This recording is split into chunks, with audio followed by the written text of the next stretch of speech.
എസിടെക്കിൽ ഇന്ന് പരാമർശിക്കുന്നത് പരീക്ഷയിൽ 100% വിജയം നേടാൻ പറ്റിയ 6 ടെക്നിക്കുകളെ കുറിച്ചാണ്. ഈ 6 ടെക്നിക്കുകളിൽ നിന്ന് ഏതെങ്കിലും ഒരു ടെക്നിക്ക് നിങ്ങൾ ഫോളോ ചെയ്താൽ തീർച്ചയായും എക്സാമിൽ പരീക്ഷയിൽ ഉന്നത വിജയം നേടാൻ കഴിയും.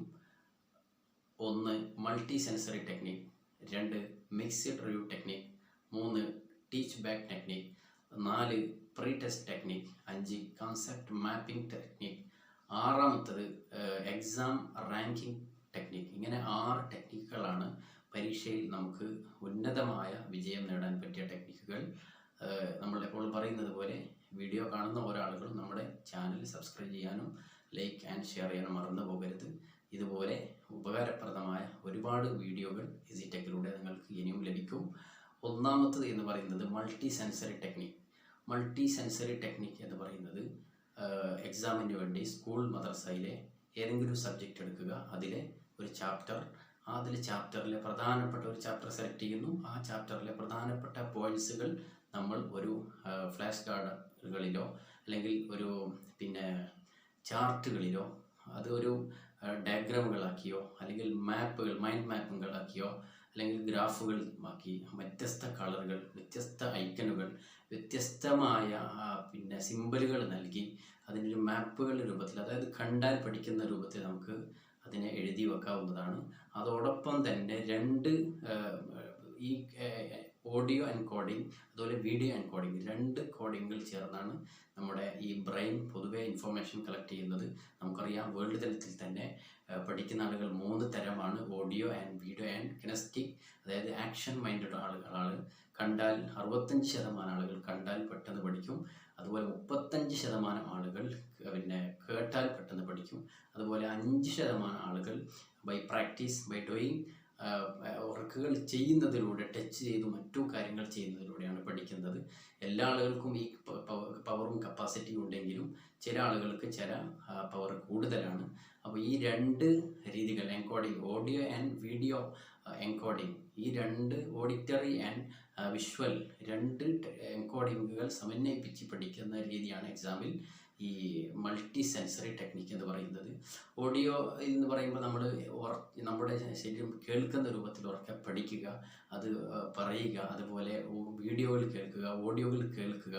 അതുപോലെ നമ്മൾ ഏറ്റവും ഉപകാരപ്രദമായ റിസൾട്ട് ഉണ്ടാകുന്ന ഒരു വിഷയമാണ് ഒരു സബ്ജക്റ്റിലെ ചാപ്റ്റർ തിരഞ്ഞെടുത്തു അതിലെ പ്രധാനപ്പെട്ട ചോദ്യങ്ങൾ, പ്രധാനപ്പെട്ട പോയിന്റ്സുകൾ മാത്രം നമ്മൾ നല്ല ഒരു നേരത്തെ പറഞ്ഞ പോലെ മൈൻഡ് മാപ്പിങ്ങുകളാക്കി, അതുപോലെ പോയിന്റ്സുകൾ മാത്രമാക്കി ഡയഗ്രാമുകളാക്കി നമ്മൾ വെക്കുന്നു.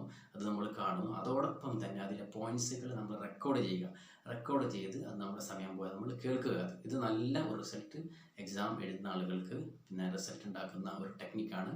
2 എന്ന് പറയുന്നത് മിക്സ്ഡ് റിവ്യൂ ടെക്നിക്കാണ്. നമ്മൾ സാധാരണഗതിയിൽ ഓർഡറായി ഒരു സബ്ജക്റ്റിലെ ചാപ്റ്ററുകൾ 1, 2, 3, 4 ഇങ്ങനെ ഓരോ സബ്ജക്റ്റുകൾ നമ്മൾ ഓർഡറായി പഠിക്കുന്നു. അതിലെ പ്രധാനപ്പെട്ട ചോദ്യങ്ങൾ പഠിക്കുന്നു, അതിൻ്റെ ആൻസറുകൾ നമ്മൾ എഴുതി വെക്കുന്നു. അതിന് പകരം റാൻഡമൈസ്ഡായി, ഡിസോർഡറായി നമ്മൾ അവസാനത്തിൽ നിന്ന് തുടക്കത്തിലേക്ക്, അല്ലെങ്കിൽ അതിലെ ഏറ്റവും ടഫായ പാഠഭാഗങ്ങൾ എടുത്ത് ഏറ്റവും കൂടുതൽ ചോദ്യങ്ങൾ വരാൻ സാധ്യതയുള്ള ചാപ്റ്ററുകൾ തിരഞ്ഞെടുത്ത് അതിലെ പോയിന്റ്സുകൾ നമ്മൾ എഴുതി വെച്ച് അത് പഠിക്കുക. അതുപോലെ അതിൻ്റെ മാപ്പുകൾ ഉണ്ടാക്കുക, അതിൻ്റെ ചാർട്ടുകൾ ഉണ്ടാക്കുക. അതിൽ തന്നെ നേരത്തെ പറഞ്ഞ പോലെ വ്യത്യസ്തമായ കളറുകളിൽ നമ്മൾ അത് എഴുതി വെക്കുക. നമ്മൾ പഠിക്കുന്ന നമ്മുടെ മതിലുകളിലൊക്കെ അത് ഒട്ടിച്ചു വെക്കുകയും അത് നമുക്ക് കാണുന്ന രൂപത്തിലൊക്കെ ആണെങ്കിൽ നമുക്ക് പെട്ടെന്ന് അത് പഠിക്കാൻ കഴിയും. അതുപോലെ മറ്റൊന്നാണ് ടീച്ച് ബാക്ക് ടെക്നിക്ക് എന്ന് പറയുന്നത്. ടീച്ച് ബാക്ക് ടെക്നിക്ക് എന്ന് പറയുന്നത് നമ്മൾ സാധാരണഗതി നമ്മൾ പഠിച്ച കാര്യം നമ്മുടെ സുഹൃത്തിനോ അല്ലെങ്കിൽ ഗ്രൂപ്പ് ഡിസ്കഷനായി നടക്കുമ്പോൾ മറ്റൊരാളെ പഠിപ്പിക്കുന്നതിലൂടെ കൂടുതൽ നമുക്ക് ഓർമ്മയിൽ നിൽക്കാനും കൂടുതൽ ദൃഢമാകാൻ സാധിക്കുന്നു. പക്ഷെ അതിൽ നിന്നും വ്യത്യസ്തമായി ഇത് നമ്മളൊരു സബ്ജക്റ്റ് തിരഞ്ഞെടുക്കുന്നു, സ്കൂളോ മദ്രസയിലുള്ള ബുക്കിൽ ഏതെങ്കിലും ഒരു സബ്ജക്റ്റ് തിരഞ്ഞെടുക്കുന്നു, അതിലെ ഏതെങ്കിലും ഒരു ചാപ്റ്റർ നമ്മൾ സെലക്ട് ചെയ്ത് 1 or 2 ചാപ്റ്ററുകൾ പഠിക്കുന്നു. ആ പഠിച്ച ഭാഗങ്ങളിലെ പോയിന്റ്സുകൾ, ചോദ്യങ്ങളും അതിനുള്ള ഉത്തരങ്ങളും നമ്മുടെ സുഹൃത്തിന് നമ്മൾ പഠിക്കുന്നു. പക്ഷേ ബുക്ക് ഉപയോഗിക്കാൻ പാടില്ല, നോട്ടുകൾ ഉപയോഗിക്കാൻ പാടില്ല, മറ്റൊന്നും ഉപയോഗിക്കാതെ തന്നെ നമ്മൾ ബൈഹാർട്ടായി പഠിപ്പിക്കുക. വിട്ടുപോയതുണ്ടെങ്കിൽ വീണ്ടും പഠിക്കുക. അങ്ങനെ 100% പൂർത്തീകരിച്ചാൽ നമുക്ക് എക്സാമിൽ 100% റിസൾട്ട് ഉണ്ടാക്കാൻ കഴിയും. 4 എന്ന് പറയുന്നത് പ്രീ ടെസ്റ്റ് ടെക്നിക്കാണ്. അതായത് നമ്മൾ ഒരു ട്രയൽ എക്സാം മോഡൽ നമ്മളെ വീട്ടിലോ സ്കൂളിലോ മദ്രസയിലോ ഉണ്ടാക്കുക. കുട്ടികൾക്ക് ബെഞ്ചൊക്കെ വെച്ച് ഡിസ്റ്റൻസ് പാലിച്ച് നല്ലൊരു ചോദ്യപേപ്പറൊക്കെ നമ്മുടെ സാധാരണ എക്സാമിൽ വരുന്ന ആ ചോദ്യപേപ്പറിൻ്റെ മോഡലുകളൊക്കെ കൊടുത്ത് കുട്ടികൾക്ക് ഒരു പരീക്ഷയുടെ ഒരു രൂപമുണ്ടാക്കി അതേ ഒരു പ്രതീതിയിൽ തന്നെ ഒരു പരീക്ഷ ഹാള് പോലെ ക്രിയേറ്റ് ചെയ്ത് നമ്മൾ കുട്ടികളെ കൊണ്ട് 1, 2, 3 തവണ എഴുതിച്ചാൽ പൂർണ്ണമായും കുട്ടികൾക്ക് വിജയിക്കാൻ കഴിയും. ഇതാണ് നമ്മുടെ പ്രീ ടെസ്റ്റ് ടെക്നിക്ക് എന്ന് പറയുന്നത്. ഒരു എക്സാം റിച്വൽ മോഡൽ ഉണ്ടാക്കുക എന്നുള്ളതാണ്. 5-ാമത്തത് കൺസെപ്റ്റ് മാപ്പിംഗ് ആണ്. അതായത് നേരത്തെ നമ്മൾ പറഞ്ഞ പോലെ മാപ്പുകൾ ഉണ്ടാക്കുക, അതുപോലെ ഡയഗ്രാമുകൾ ഉണ്ടാക്കുക. അതിൽ തന്നെ നമുക്ക് ഓരോ ആളുകൾക്കും വ്യത്യസ്തമായ രൂപത്തിലാണ് പഠിക്കാനും മനസ്സിലാക്കാനും കഴിയുക. നമ്മൾ മൾട്ടി സെൻസറി ട്രെയിനിങ് നമ്മൾ ബാക്ക്വേർഡായ കുട്ടികൾക്ക്, അതുപോലെ ലേണിംഗ് ഡിസേബിലിറ്റിയിലെ കുട്ടികൾ നമ്മൾ പഠിപ്പിക്കുന്ന രൂപം അതാണ്. സാധാരണഗതിയിൽ പഠിപ്പിക്കുന്ന കുട്ടികളെ പോലെയല്ല അവരെ പഠിപ്പിക്കുന്നത്.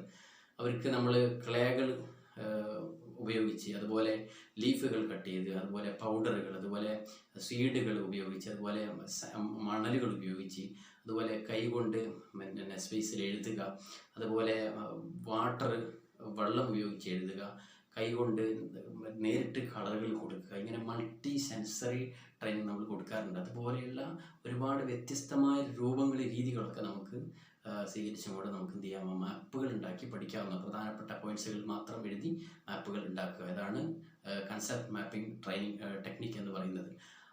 6-ാമത്തത് എക്സാം റാങ്കിങ് ടെക്നിക്കാണ്. ഇത് നമ്മൾ സാധാരണഗതിയിൽ കഴിഞ്ഞ പോയ എക്സാമിൻ്റെ ആ ഒരു മോഡൽ പേപ്പറുകൾ നമ്മൾ കളക്ട് ചെയ്ത്, അതുപോലെ 1, 2, 3 വർഷത്തിലെ പേപ്പർ കളക്ട് ചെയ്ത് അതിൽ ആവർത്തിച്ച് വരുന്ന ചോദ്യങ്ങൾ നമ്മളൊന്ന് മാർക്ക് ചെയ്യുക.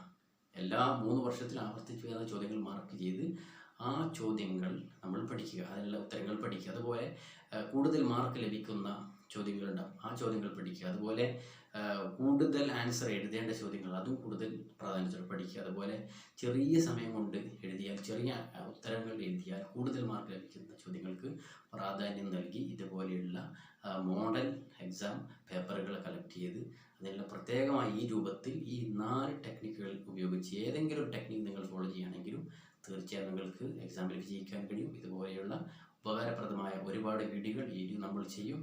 ശുക്രൻ, അൽഹംദുലില്ലാ.